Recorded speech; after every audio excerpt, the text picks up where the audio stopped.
ನಿಮ್ಮ ತಾತ ಶಂಕರ್ ಶಾಸ್ತ್ರಿಯವರು ಹೇಳಿದ ಕಿವಿ ಮಾತುಗಳು 100ಕ್ಕೆ 100 ಪಾಲು ಸತ್ಯ ಆಯಿತು ನಯನಿ. ಜಾತಕ ದೋಷ ನಿವಾರಿಸಕ್ಕೆ ಪರಿಹಾರ ಹೇಳಿ ಸ್ವಾಮೀಜಿ. ಕಷ್ಟ ಆದ ದೀಕ್ಷೆ ತಗೊಂಡ್ ಮಾಡ್ತೀನಿ.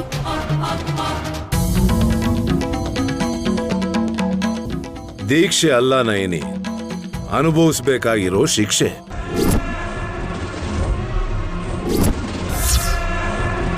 ವಿಶಾಲಾಕ್ಷಮ್ಮನವರ ಅನುಗ್ರಹ ಇರೋದ್ರಿಂದ ಮೃತ್ಯುನ ಜಯಿಸಬಹುದೇ ಹೊರತು ಆಗೋ ಅನಾಹುತಗಳಿಂದ ತಪ್ಪಿಸ್ಕೊಳ್ಳೋದು ಕಷ್ಟ. ಸ್ವಾಮೀಜಿ, ಅಪಾಯನ ತಡೀಬಹುದು. ನನ್ನ ಪ್ರಾಣನ್ ಬೇಕಾದ್ರೂ ಒತ್ತೆ ಇಡ್ತೀನಿ. ಅರ್ಥ ಆಗ್ದಿರೋ ವಿಧಿ ಆಟನ ನಾನು ಹೇಗೆ ತಿಳ್ಕೊಳ್ಳೋದು? ಮಾನವರ ಕೈಯಿಂದ ಯಾವತ್ತೂ ವಿಧಿಯಾಟನ ತಿಳ್ಕೊಳ್ಳೋಕೆ ಸಾಧ್ಯ ಇಲ್ಲ. ಆದ್ರೆ ನಿನ್ನ ಗಂಡನಿಗೆ ಮುಂಬರುವಂತ ಗಂಡಾಂತರನ ನಿನ್ನ ಕೈಯಲ್ಲಿ ಗ್ರಹಿಸೋಕೆ ನಿನ್ನ ತಂಗಿ ಉಪಯೋಗ ಆಗ್ತಾಳೆ. ಇದೇನ್ ಸ್ವಾಮೀಜಿ, ಸುಮ್ಮನ ಮೂಲಕ ಯಜಮಾನ್ರಿಗಾಗೋ ಅಪಾಯನ ನಾನ್ ತಿಳ್ಕೋಬೋದಾ? ವಿಧಿ ಆಡ್ಸೋ ವಿಚಿತ್ರ ನಾಟಕ ನಯನಿ. ನಿನ್ನ ನಿನ್ಸೋರೆ ಸಹಾಯದ ಕೈ ಚಾಚ್ತಾರೆ, ಬೆನ್ನು ತಟ್ಟೋರೇನೆ ಬೆನ್ನಿಗೆ ಚೂರಿನೂ ಹಾಕ್ತಾರೆ. ನೀವು ಮಹಾತ್ಮರು, ವಿಷಯನ ನೇರವಾಗಿ ಹೇಳ್ಬೋದಲ್ವಾ? ನಯನಿ, ವಿಶಾಲನ ಹಣೆ ಮೇಲೆ ಬರೆದಿರೋ ಭಗವಂತನ ಲಿಪಿನ ಓದೋಕ್ ಸಾಧ್ಯ ಇಲ್ಲ. ಆದರೆ ಒಂದು ಪದಾನ ಹಿಡ್ಕೊಂಡು ನಾವು ಜಾಗೃತರಾಗೋ ಅವಕಾಶ ಇದೆಯೇನೋ ನೋಡೋಣ. ಹೇಗೆ ಅಂತ ಹೇಳಿದ್ರೆ ನನ್ನ ಶಕ್ತಿ ಮೀರಿ ಪ್ರಯತ್ನ ಪಡ್ತೀನಿ. ಮನೆಗೆ ಹೋಗಿ ಒಂದು ಮರ ತಗೊಂಡು ನಡುಮನೆಯಲ್ಲಿ ನಿಂತ್ಕೋ. ದೊಡ್ಡದಾಗಿರೋ ದಾರ ತಗೊಂಡು ವಿಶಾಲನ ಹೆತ್ತ ಗಾಯತ್ರಿ ದೇವಿ ಪಟಕ್ಕೆ ಕಟ್ಟಿ, ಕೋಲ್ಗೂ ಕಟ್ಟಿ, ಅಖಂಡ ದೀಪದ ಕಾವನ್ನ ಅದಕ್ಕೆ ಸೋಕಿಸ್ಬೇಕು. ಹಾಗೆ ಮಾಡ್ತೀನಿ ಸ್ವಾಮೀಜಿ. ಹೆಚ್ಚು ಕಡಿಮೆ ಆದ್ರೆ ಬೆಂಕಿ ಜ್ವಾಲೆ ಜಾಸ್ತಿಯಾಗಿ ಆ ಮರ ಸುಟ್ಟು ಹೋಗುತ್ತೆ. ಸುಟ್ಟು ಹೋಗ್ಬೇಕಾಗಿರೋದು ನಿನ್ನ ಗಂಡನ ಜಾತಕದ ಕಾಗದ ಮಾತ್ರನೇ. ಸ್ವಾಮೀಜಿ, ನಾನಿರೋ ಪರಿಸ್ಥಿತಿಯಲ್ಲಿ ಸಾಹಸ ಮಾಡಕ್ಕೂ ತಯಾರಿದ್ದೀನಿ. ಆದ್ರೆ ಶಾಸ್ತ್ರದ ಪ್ರಕಾರ ಕೆಲ್ಸನ ಮಾಡಕ್ಕಾಗದೆ ಹೋದ್ರೆ ಅಪಚಾರ ಆಗ್ಬೋದು ಸ್ವಾಮೀಜಿ. ದಯವಿಟ್ಟು ನೀವು ಕೂಡ ಬಂದ್ರೆ ಅದನ್ನ ಸಹಾಯ ಮತ್ತೆ ಆಶೀರ್ವಾದ ಅನ್ಕೋತೀನಿ. ಹಾಗೆ ಆಗ್ಲಿ ನಯನಿ. ಮೊದಲು ನಿನ್ನ ಕೆಲಸನ ಶುರು ಮಾಡು. ಸುಮುಹೂರ್ತಕ್ಕೆ ನಾನು ಅಲ್ಲಿ ಕಾಲಿಡ್ತೀನಿ. ಶುಭಂ ಭೂಯಾತ್.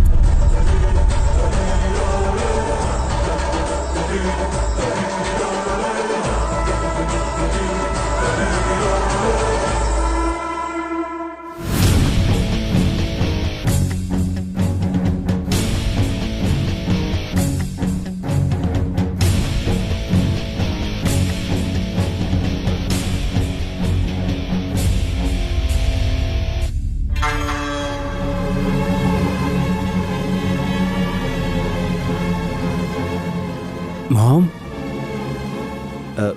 ಡಿಸ್ಟರ್ಬ್ ಮಾಡ್ತಾ ಇದ್ದೀನಿ ಅಂತ ಅನ್ಕೋಬೇಡಿ. ಏನು ಯೋಚಿಸ್ತಾ ಇದ್ದೀರಾ ಅಂತ ಹೇಳ್ಬೋದಾ?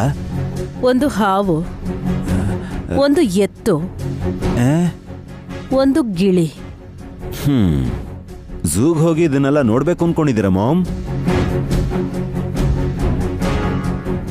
ಎಲ್ಲಿಗೋ ಯಾಕೋ ಹೋಗ್ಬೇಕು? ಟಿಕೆಟ್ ಇಲ್ದೇನೆ ಮನೆಯಲ್ಲೇ ನೋಡ್ತಿದ್ದೀವಲ್ಲ. ಓ, ನನ್ಗೆ ಅರ್ಥ ಆಯ್ತು. ನಾಗರಾಜ, ನಂದೀಶ, ಶಿವ ಈ ಮೂವರು ನಯನಿಗೆ ಒಳ್ಳೇದ್ ಬಯಸೋಂತ ಮೂಕಜೀವಿಗಳಲ್ವಾ? ಗಿಳಿ ಮೂಕ ಪ್ರಾಣಿ ಅಲ್ಲವಲ್ಲಭ, ಮಾತಾಡ್ತಿದೆ.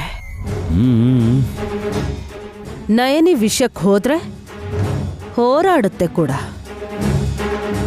ಆದ್ರೆ ಇಲ್ಲಿ ಸುಮನ ಅದಕ್ಕೇನೂ ಮಾಡದೇ ಇದ್ರು ಅದು ಬಂದು ಅವಳ ಹಣೆ ಮೇಲೆ ಕುಕ್ತು. ಸುಮನ ಮೇಕಪ್ ಇಷ್ಟ ಆಗ್ಲಿಲ್ವೇನೋ? ಏಯ್, ಸುಮನನ್ ಮುಖ ಕಟ್ಕೊಂಡಿರೋ ಗಂಡನ್ಗೆ ಇಷ್ಟ ಆಗಲ್ಲ. ಮ್ಯಾಟ್ರ್ ಅದಲ್ಲ ಕಣೋ. ಕನ್ನಡಿಲಿ ತನ್ನ ಮಗು ಮುಖಾನ ಸುಮನನ್ ನೋಡಕ್ ಬಿಡದೆ ತಡಿಯೋ ಅವಶ್ಯಕತೆ ಗಿಳಿಗೇನಿತ್ತು ಅಂತ ಯೋಚಿಸ್ತಿದ್ದೀನಿ. ಬಿಟ್ಟಾಕಿ ಮಾಮ್, ಅದಕ್ಕೆ ಟೈಮ್ ಪಾಸ್ ಆಗದೆ ಪಾಪ ಫುಲ್ ಬೋರ್ ಆಗಿ ಆ ಕಡೆ ಈ ಕಡೆ ಹಾರ್ಬೇಕಾದ್ರೆ ಸುಮನಾಗ್ ಬಂದು ಕುಕ್ತು ಅಷ್ಟೇನೆ. ಹುಚ್ಚರ್ ಸೇನೆಗೆ ರಾಜ ಆಗಿರೋದ್ರಿಂದ ನಿನಗೆ ಇಷ್ಟೇ ಅರ್ಥ ಆಗೋದು. ಅಂದ್ರೆ ನೀವು ರಾಜಮಾತೆ. ಏ ಸುಮ್ನೇರು. ಲಾಜಿಕ್ ಯೋಚನೆ ಮಾಡು ಅಂದ್ರೆ ಹುಚ್ಚುಚ್ಚಾಗಿ ಮಾತಾಡ್ತಾ ಇದೀಯಾ. ಅಕ್ಕ ಇಲ್ಲಿ ಏನ್ ಮಾಡ್ತಿದ್ದೀರಾ? ಊಟ ಮಾಡ್ತಾ ಇದೀವಿ. ನೀನ್ ಕೂಡ ಕೈ ತೊಳ್ಕೊಂಡ್ ಬಾ, ಊಟ ಮಾಡಬಹುದು. ಜೋಕ್ ಚೆನ್ನಾಗಿದೆ. ಗಾರ್ಡನ್ ಅಲ್ಲಿ ಊಟ ಮಾಡಲ್ವಲ್ಲ? ಮತ್ತಿನ್ನೇನ್ ಮಾವ, ಮಾಮ್ ಸೀರಿಯಸ್ ಆಗಿ ಯೋಚಿಸ್ಬೇಕಾದ್ರೆ ನೀವು ಪ್ರಶ್ನೆ ಕೇಳಿದ್ರೆ ಹೇಗೆ? ನೀನ್ ಇರಪ್ಪ ವಲ್ಲಭ, ಜಾನ್ವಿನ್ ಆಟ ಆಡಿಸ್ತಿದ್ದೆ. ನೀವ್ ಇಲ್ಲಿರೋದ್ ನೋಡಿ ಮಾತಾಡ್ಸೋಣ ಅಂತ ಬಂದೆ. ಮಾತಾಡಕ್ಕೇನಿಲ್ಲ ಬಿಡಿ, ನೀವು ಹೋಗಿ.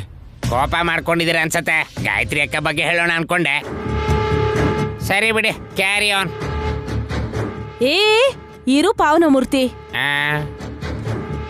ಏ ವಲ್ಲಭ. ಮಾವ ಈ ಕಡೆ ಬನ್ನಿ ಬನ್ನಿ ಬನ್ನಿ ಬನ್ನಿ ಬನ್ನಿ. ಏನ್ ವಲ್ಲಭ ಹೊಡಿತೀಯ ಹೇಗೆ? ನಾವ್ಯಾಕೆ ಹೊಡಿತೀವಿ ಮಾವ? ಭಯ ಪಡ್ಬೇಡ ಮೂರ್ತಿ. ಅಕ್ಕನ್ ಬಗ್ಗೆ ಏನೋ ಹೇಳ್ತೀನಿ ಅಂದ್ಯಲ್ಲ, ಅದನ್ ಕೇಳೋಣ ಅಂತ ನಿಲ್ಲಿಸ್ದೆ. ಅದೇ ಅಕ್ಕ, ಮೊನ್ನೆ ನೀವು ಕೊಟ್ಟಿದ್ದ ಚೆಕ್ಕು ರಿಜೆಕ್ಟ್ ಆಗಿದ್ದ ಕಾರಣ ಏನು? ಗಾಯತ್ರಕ್ಕ ಬ್ಯಾಂಕ್ಗೆ ಬಂದು ನನ್ನ ಅಕೌಂಟ್ ಅನ್ನ ಬ್ಲಾಕ್ ಮಾಡಿದ್ರು ಅಂತ ಹೇಳಿದ್ರಲ್ಲ. ಸುಮ್ನೆ ರೀ ಮಾಮ್, ನೀವು ಜೋಕ್ ಮಾಡ್ತಾ ಇದ್ದೀರಾ? ದೊಡ್ಡಮ್ಮ ಹೇಗ್ ಬರ್ತಾರೆ? ಮತ್ತೆ ಹುಟ್ಟಿದಾರಲ್ಲ ವಲ್ಲಭ.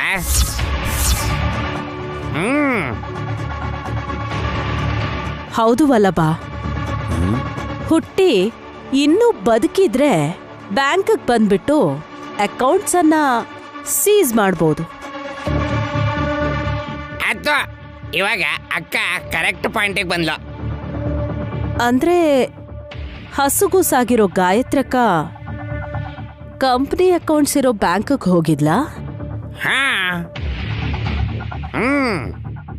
ಯಾವಾಗ ಮಾವ? ನೋಡಿದ್ರ ಎಷ್ಟು ಕುತೂಹಲದಿಂದ ಕೇಳ್ತಿದ್ದೀರಾ? ಆಸಕ್ತಿ, ಕುತೂಹಲ ಎರಡೂ ಇದೆ ಪಾವನಮೂರ್ತಿ. ಯಾವತ್ತು ಹೋಗಿದ್ಲು ಅಂತ ಹೇಳು. ನಾನೇ ನೋಡಿದ್ದೀನ ಅಕ್ಕ. ಮತ್ತೆ ಆಗ್ಲೇ ವಿಶಾಲಿಗೆ ಡೌಟ್ ಬಂದು ಚೆಕ್ ಮಾಡ್ತಿದ್ದ, ಅದೇ ನಿಜ ಅನ್ಕೊಂಡೆ. ಒಂದ್ ವೇಳೆ ಬಂದಿದ್ರು ದೊಡ್ಡಮ್ಮನ್ ಯಾರು ಕರ್ಕೊಂಡ್ ಬಂದಿರ್ಬೋದು ಅಂತ ವಿಶಾಲ್ ಗೆಸ್ ಮಾಡದ್ನಾ? ಅದು ಕೂಡ ಹೇಳ್ದ. ಏನಂತ? ವಿಶಾಲಾಕ್ಷ ಅಮ್ಮನವ್ರಂತೆ. ಅಮ್ಮನವ್ರ ಮಹಿಮೆ ಹಾಗಿರತ್ತಕ್ಕ. ಇದನ್ ಹೇಳಕ್ ಇಲ್ಲಿಗ್ ಬಂದ್ಯಾ? ಹೋಗು. ಬಂದ್ಬಿಟ್ಟ ದೊಡ್ಡದಾಗಿ.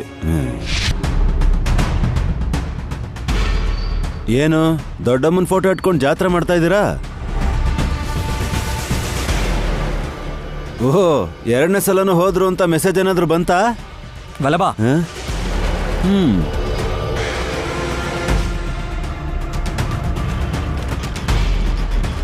ಈ ಮಾತನ್ನ ನೀನಲ್ದೆ ಬೇರೆಯವ್ರು ಯಾರಾದ್ರೂ ಅಂದಿದ್ರೆ ಅಂದಿದ್ರ ನಿಮ್ ಫೋಟೋಗೆ ಹಾರ ಹಾಕಿ ಭಜನೆ ಮಾಡ್ಬೇಕಿತ್ತು.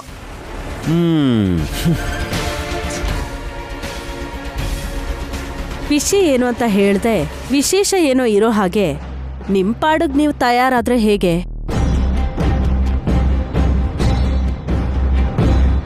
ನಾನ್ ಹೇಳ್ತೀನಿ ಅತ್ತೆ, ವಿಶಾಲ್ ಬಾವನ್ ಜಾತಕ ಫಲ ಸರಿ ಇಲ್ಲ ಅಂತ ನಮ್ ತಾತ ಶಿವಂಗ್ ಹೇಳಿದ್ನ ಅವನ್ ಬಂದು ನಮ್ಮ ಅಕ್ಕಂಗ್ ಹೇಳಿದಾನೆ.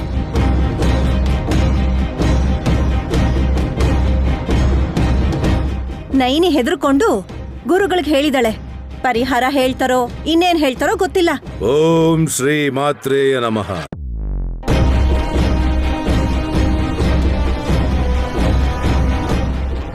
ಬನ್ನಿ ಸ್ವಾಮಿ.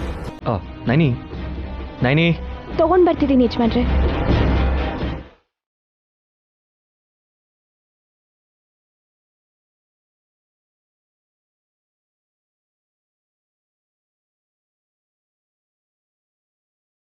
ಮರದಲ್ಲಿ ದೀಪನ್ ಯಾಕೆ ಇಟ್ಕೊಂಡ್ ಬಂದಿದ್ಯಾ ನೈನಿ? ಸ್ವಾಮೀಜಿ ಹೇಳಿದಾರತ್ತೆ.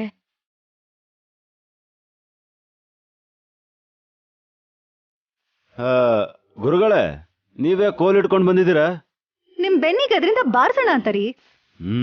ಏಯ್, ಮಾತ್ ಜಾಸ್ತಿ ಆಯ್ತು, ನಾವು ತಿಳ್ಕೊಬಾರ್ದಾ?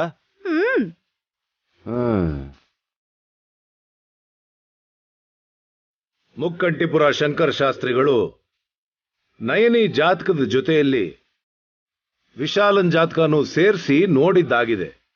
ದೋಷ ಇದೆ ಅಂತ ಹೇಳಿದ್ರು. ಪರಿಹಾರ ಮಾಡ್ಕೊಂಡ್ರೆ ಎಲ್ಲ ಸರಿ ಹೋಗುತ್ತೆ, ಹೀಗ್ ಮಾಡಿ ಅಂದ್ರು.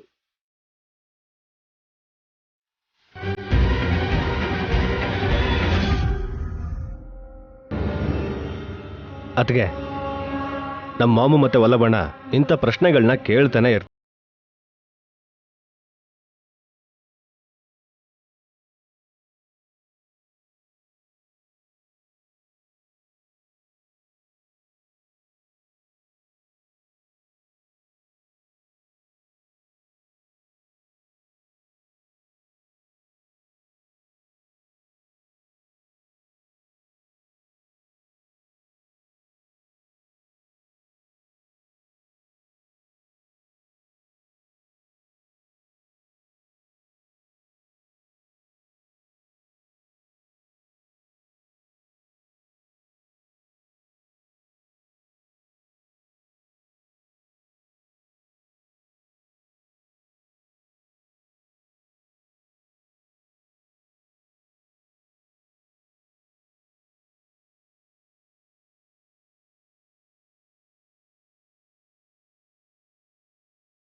ಚಿಕ್ಕ ವಯಸ್ಸಲ್ಲಿ ಹಕ್ಕಿನ್ ಹಿಡಿಯೋದಕ್ಕೋಸ್ಕರ ನಾವ್ ಹೀಗ್ ಮಾಡ್ತಿದ್ವಿ.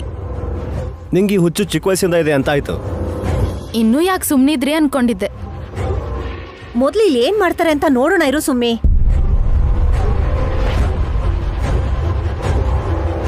ಗಾಯತ್ರಕ್ಕನ್ ಫೋಟೋಗೆ ದಾರ ಯಾಕೆ ಕಟ್ಟಿದೀರಾ? ದೀಪ ಯಾಕೆ ಇಡ್ಸಿದೀರಾ ಅಂತ ತಿಳ್ಕೋಬೋದಾ ಗುರುಗಳೇ? ವಿಶಾಲನ ಹೆತ್ತ ತಾಯಿ ಗಾಯತ್ರಿ ದೇವಿ ಆಗಿರೋದ್ರಿಂದ ಮಗನ ಭವಿಷ್ಯದಲ್ಲೇನಾದರೂ ಒಂದು ವೇಳೆ ಜಾತಕ ದೋಷಗಳು ಏನಾದರೂ ಕಂಡು ಬಂದಲ್ಲಿ ಆ ತಾಯಿ ಮನಸ್ಸು ವಿಲವಿಲ ಒದ್ದಾಡುತ್ತೆ.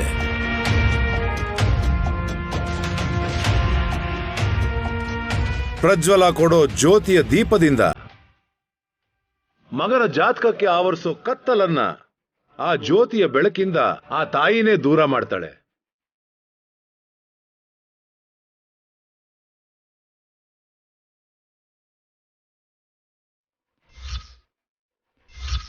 ಇದು ನಡೆಯುತ್ತೆ ಅಂತೀರಾ ಗುರುಗಳೇ?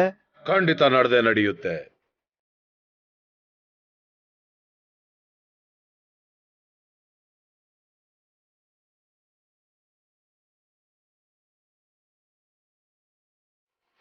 ಸ್ವಾಮಿ, ದಾರ ಅಂಟ್ಕೋತಿದೆ.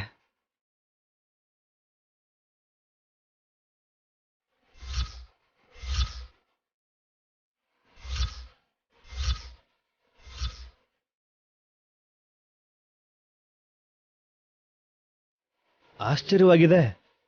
ದಾರ ಅಂಟ್ಕೊಂಡ್ರು ಆರ್ಲೇ ಇಲ್ವಲ್ಲ ಅದು. ಉರಿ ಕೋಲನ್ನು ಮುಟ್ಟಿದಾಗ ತಾನಾಗೆ ಆರಿ ಹೋಗುತ್ತೆ.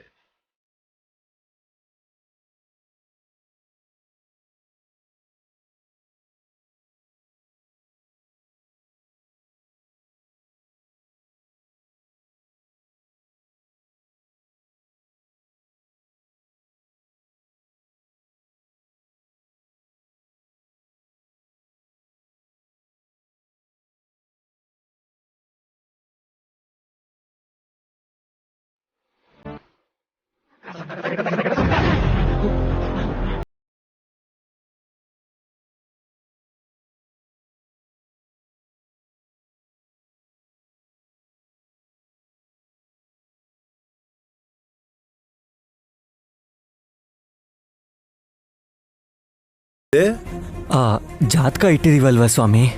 ಮರ ಅಂತ ತೆಗೆದು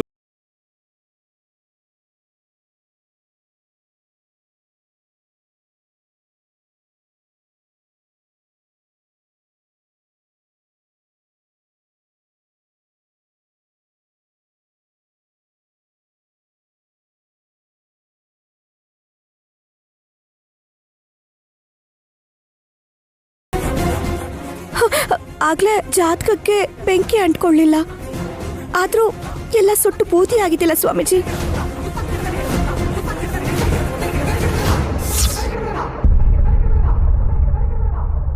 ಜಾತಕ ಸುಟ್ಟು ಬೂದಿ ಆಯ್ತು ಅಂದ್ರೆ ಭವಿಷ್ಯನೂ ಅಷ್ಟೇ ಅಂತೀರ ಗುರುಗಳೇ? ನಿಮ್ ಭವಿಷ್ಯ ಬೂದಿ ಆಗೋ ಚಾನ್ಸಸ್ ಇದೆ, ಆದ್ರೆ ವಿಶಾಲ್ ಫ್ಯೂಚರಿಗೆ ಬಂದಿರೋ ಕಷ್ಟ ಏನೂ ಇಲ್ಲ ರಜಾ.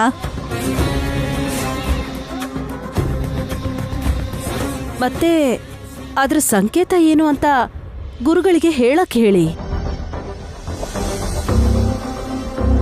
ಹೇಳಿ ಸ್ವಾಮೀಜಿ, ದಯವಿಟ್ಟು. ಈಗ ನಮ್ಮ ಅಕ್ಕಂಗ್ ಗಾಬರಿ ಶುರು ಆಯ್ತು. ನಾನು ಹೇಳೋದೇನಿದೆ, ನೀವೇ ಕಣ್ಣಾರೆ ನೋಡಿ.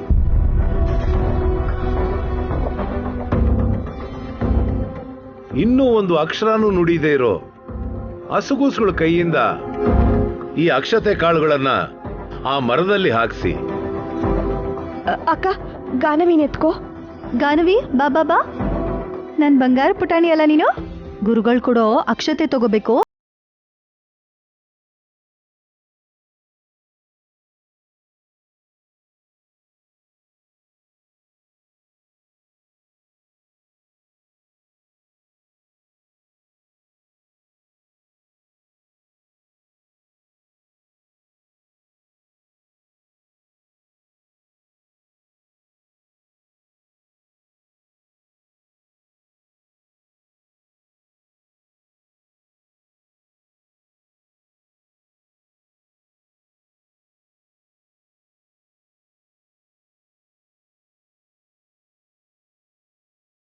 ವಿಕ್ರಾಂತ, ನೀನು ಬಾ. ಏನ್ ಮಾಡ್ತಿದಾರ ಮಾಮ್? ಹೇಳಿ ಸ್ವಾಮಿ. ವಿಶಾಲ, ಆ ಅಕ್ಷತೆ ಕಾಳುಗಳನ್ನ ವಿಕ್ರಾಂತನ ಕೈಯಲ್ಲಿ ಹಾಕು. ಸರಿ ಸ್ವಾಮಿ.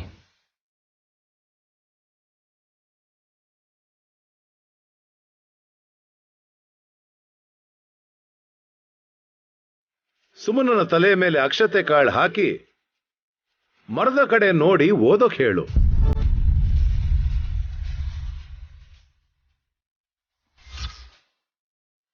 ಓದೋದಕ್ಕಲ್ಲಿ ಏನ್ ಬರ್ದಿದ್ದಾರೆ ಅಂತ ಗುರುಗಳೇ? ಅಕ್ಷತೆ ಕಾಳು ಸುಮನನ ತಲೆ ಮೇಲೆ ಬಿದ್ದ ಮೇಲೆ ಆಕೆ ಅದನ್ನ ಓದ್ತಾಳೆ ದುರಂದರ.